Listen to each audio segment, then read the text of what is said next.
Hello, everybody. Thanks for taking some time to chat with us today. I'm Timothy Brown of Strange Owl Games, and today we're going to chat with my companion and partner in this operation. John Matthew DeFoggi is with us today, also of Strange Owl, and we're going to talk with him about role playing games and specifically the upcoming release of Space 1889 After. How are you doing today? I am doing great. I'm really excited to just take some time and hang out and talk about role playing games and Strange Owl, and of course, our inaugural role playing game, Space 1889 After. Terrific. JM, tell us a little bit about your background in the role-playing game industry. Well, I was bitten by a radioactive D&D book. No, Who wasn't? so I got involved in the role playing industry about a decade ago. I wrote a small game. I did the setting design on a small game for a Fate product called Shadowcraft. And then I started up this podcast because I loved 13th Age. And through that, I met you talking about your Dragon Kings Right.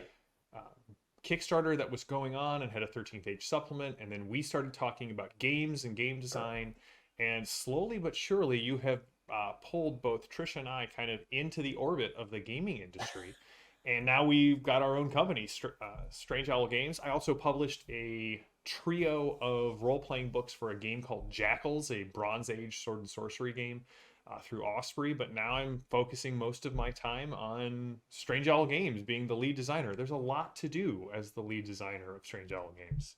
There is, and so much of it right now revolves around our upcoming release of Space 1889 After. Yes. What's your specific association with that product?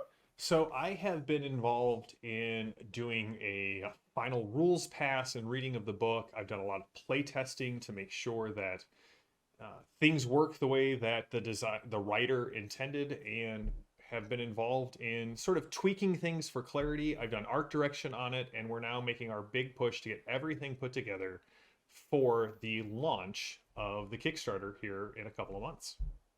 So I know that you're streaming some Mm-hmm. Space 1889 After games. Can you tell Yes. us about that? Yeah, we're going to be streaming it when the Kickstarter goes live. I've got a crew all put together. We're going to show off the system and the initial adventure that's in the core rulebook that we've just this month shared with our patrons. I've played it. Yeah, launch day is a fun adventure. Daryl and Rachel did an amazing job with it. It's a wonderful introduction to everything that is enjoyable about Space 1889 After. So this new edition of the Mm-hmm. game, it's got a brand new rules system Mm-hmm. envisioned by Daryl Hayhurst, Yes. the designer. What do you think is the best part of that sort of native system for the game? So I think the best part of the native system for the game is the fact that Daryl manages to synthesize the best portions of all of the rules from all of the different editions of Space 1889. And my players were playing in a completely different playtest, a game that is a very desperate sword and sandal, sword and sorcery kind of game. And I said, hey, let's take a break from this. Let's go over and do a playtest run through of Space 1889. And almost immediately everyone was like, this feels like a hopeful Victorian sort of steampunk Jules Verne kind of game. It is, I'm not saying you can't fail, but you have ways to manipulate things. You feel very competent at the beginning, like any of the inspirational sources. Captain Nemo doesn't flub a piloting role, right? He's an expert character, and you start off feeling like an expert character. Right. That sounds that I've played. Obviously, I Yeah, know we're trying to share with others, so I yeah, that's hope right. they get that as well. But the modern game and role playing game environment being what it is, Yes. the fifth edition of Dungeons and Dragons, as popular as it is, we definitely want to broaden Space 1889 Mm-hmm. After out to as many people as possible. So we're Yes. also going to create an SRD version of the game. Mm-hmm. So what can you tell us about how that works? So we've got a great game designer who actually is a partner of mine on the Grand Campaign podcast. Josh, he is working on converting the species, the backgrounds, the equipment, and I think and the monsters, obviously. But I think what's most importantly he's converting is the space exploration and space combat rules that Daryl has crafted for Space 1889 After, and is rewriting them and sort of porting them over to have a very interesting space encounter and space combat and ship management, if you will, Mhm. system for our 5th edition version of Space 1889. So Space 1889 after the Mhm. 5e version that we're going to create, that'll cross over well with the new Spelljammer setting. Is that It that will. base?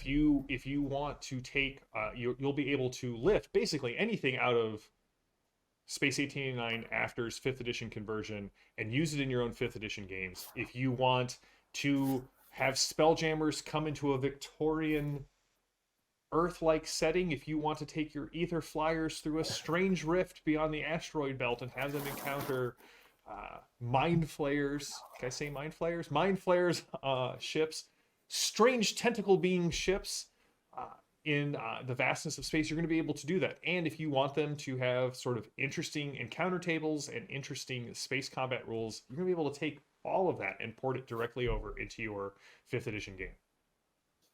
So Space 1889 after is going to crowd fund maybe a month from now. It looks Mm-hmm. like something in that neighborhood. So that's Yeah. pretty exciting. What else can you tell us about Strange Owl Games? We have a lot of exciting products coming down the pipeline. We just signed Richard Rowland of, he's on the Grand Campaign with me. He is an internet personality. He uh, contributes to Jonathan Peugeot's Symbolic World. He has a universal history podcast. He does a podcast on Tolkien, Amin Sewell. He has been working on his very deeply personal world of Amboria, the world under starlight. And we are going to get to publish this role playing game. That'll be our second Kickstarter. So as we move through Space 1889, all of our Patreon things, as the Space 1889 cycle ends, are going to start transitioning over to play tests and previews of Amboria, the world under starlight. And I am thrilled to be partnering with Richard on this. This is very exciting. This is very unique. It draws on far more Eastern European, Slavic sort of influences than sort of kind of our typical Western Europe fantasy. And Richard is a philologist and a lover of Tolkien, so there's just a depth to the world. It feels like a real place, and I love that about it. So Amboria will come out after Space 1889 after, It'll be and Space probably 1899 after. Yeah, after, right. that's right. For Amboria, what will Mm-hmm. your role be in that game? Well, my role will be I'm the lead developer here at Strange Owl Games, so I will be helping Richard develop the game. The manuscript is already written. We got just like another 5% to kind of get over the hump. He's going to be using the Clash system, which is my own personal system that I developed and used for Right. Jackals. So I will be helping him fine tune the game. I will help him meet milestones, and I will also be interviewing him. We'll be doing play tests and announcements on our stream. And then as it gets closer, I will also be helping get the art direction done. We're going to be working with Bob Crum, who is a close friend of both Iconic and Strange Owl Games, and he's going to be our art director on Emboria, and I'm very excited to see what he comes up with. Well, that sounds great. Listen, John Matthew, thanks so much for your time today. I hope everybody enjoyed this interview, and we'll check out everything we're doing at Strange Owl Games. All right, have a good one.